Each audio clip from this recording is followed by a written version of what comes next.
আল্লাহ রাসূল সাল্লাল্লাহু আলাইহি সাল্লাম বললেন, ও সাহাবারা শোনো, ও সাহাবারা শোনো, একটি দোয়া আছে যেই দোয়াটি আমল করলে পরে তোমরা ওই দোয়াটি আমল করার কারণে তোমাদের জন্য আল্লাহ পাক রব্বুল আলামিন জান্নাতের 8টি দরজা খুলে দেবেন।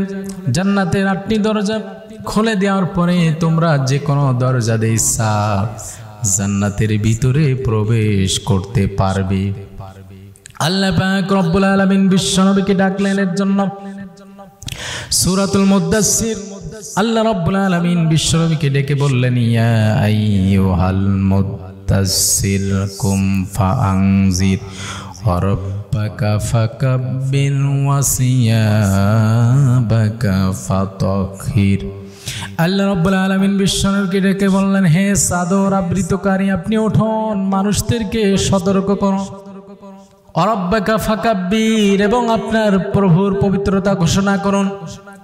আমরা বললাম, হে রব্ব, আমরা বললাম ইয়া রব্বুল আলামিন, আপনার পবিত্রতা কিভাবে ঘোষণা করতে হবে এবং আপনার পবিত্রতা ঘোষণা করার আগে আমাদেরকে কি করা দরকার?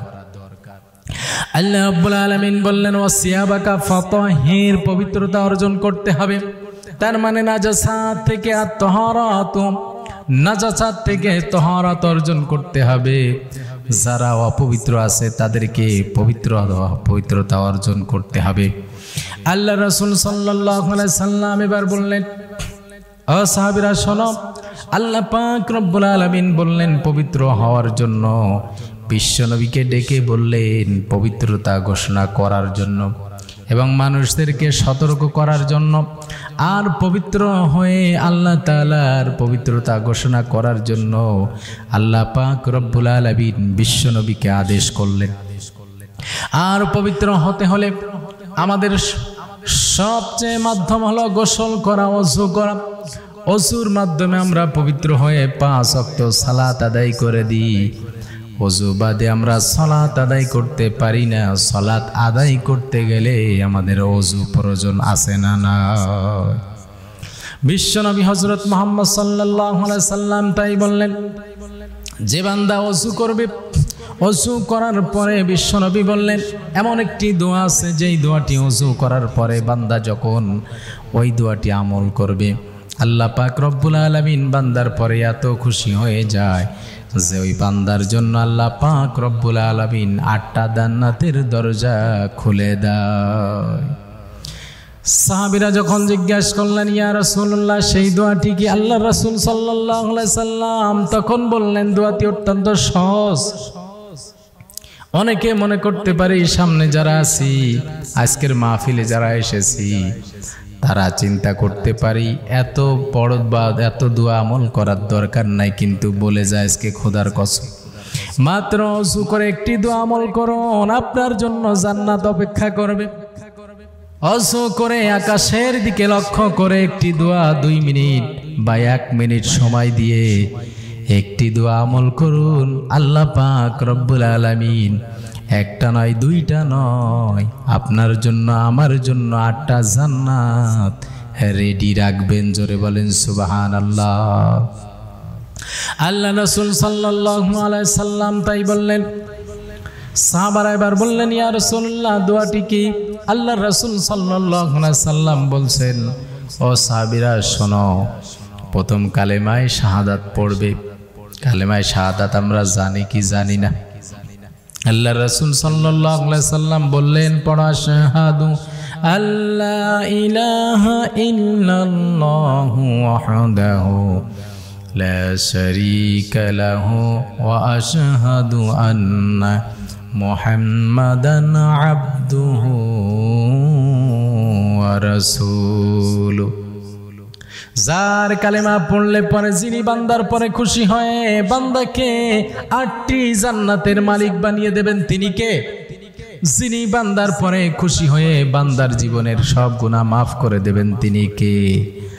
যিনি ওযু করার পরে একটি দোয়া পড়লে পরে বান্দার পরে খুশি হয়ে বান্দার জন্য 8টি জান্নাতের দরজা উন্মুক্ত করে দেবেন, তিনি কে? আল্লাহ রাসূল সাল্লাল্লাহু আলাইহি সাল্লাম এবার বললেন, কালেমায়ে শাহাদাত পড়ো। কালেমায়ে শাহাদাত পড়ো। আর কালেমায়ে শাহাদাতের পরে আর অল্প একটুখানি বড় দোয়া আছে, বেশি বড় দোয়া নয়। আল্লাহ রাসূল সাল্লাল্লাহু আলাইহি সাল্লাম এবার বললেন, পড়ো আল্লাহুম্মা জাআলনি মিনাত তাওয়াবিনা ওয়াজআলনি মিনাল মুতাতাহহিরিন। আল্লাহ রাসূল সাল্লাল্লাহু আলাইহি সাল্লাম বললেন, কালেমায়ে শাহাদাত পড়ো। কালেমায়ে শাহাদাত পড়ে কালেমায়ে শাহাদাতের পরে সাথে সাথে এই দোয়াটি পড়ো। এই দোয়াটি পড়লে পরে যিনি খুশি হয়ে যাবেন তিনি কে? এই দোয়াটি পড়লে পরে বান্দার পরে যিনি খুশি হয়ে যাবেন, বান্দার জীবনের গুনাহ খাতা যিনি মাফ করে দেবেন তিনি কে? কোনো মহিলা যদি পড়ে সওয়াব পাবে কি পাবে না? কোন পুরুষ যদি পড়ে, কোন যুবক ভাই যদি পড়ে সওয়াব পাবে কি পাবে না? যুবক যারা আছেন সামনে চিন্তা করতেছেন, আমরা এখনো আমলের সময় হয় নাই, আমাদের এখনো অনেক সময় পাবো সামনে, আমরা এখনো অনেক দিন বাঁচবো, এখনো আমার বাবা সিরিয়াল আছে, বড় ভাইয়ের সিরিয়াল আছে, তারপরে তো আমার সিরিয়াল আসবে। এই চিন্তা করে দোয়া আমল করবেন না। চিন্তা করতেছেন পরে শিখে নেব, পরে শিখবো, পরে আমল করব। না না ভাই, আমার কলিজার টুকরা যুবক ভাই, আমার সোনা পাখিরা, একটু ভালো করে শোনো যুবক ভাই, একটু ভালো করে বোঝো। এখন ব্রেন ভালো আছে, দোয়া মুখস্থ করে নিতে পারবে। বৃদ্ধা বয়সে চেষ্টা করলেও সহজে মুখস্থ হবে না। এই জন্য আসো যুবক ভাই যারা আসো, এই দোয়াটি আমল করো, আজকে থেকে জীবন পরিবর্তন করে দেবেন কে? দোয়াটি আমল করো সব সময়। 5 বার ওযু করো, 5 বার ওযু করার পরে সুন্দরভাবে কালেমায়ে শাহাদাত পড়ো। আশহাদু আল্লা ইলাহা ইল্লাল্লাহু ওয়াহদাহু লা শারীকা লাহু ওয়া আশহাদু আন্না মুহাম্মাদান আবদুহু ওয়া রাসূলুহু। আল্লাহুম্মা জাআলনি মিনাত তাওয়াবিনা ওয়াজআলনি মিনাল মুতাতাহহিরিন।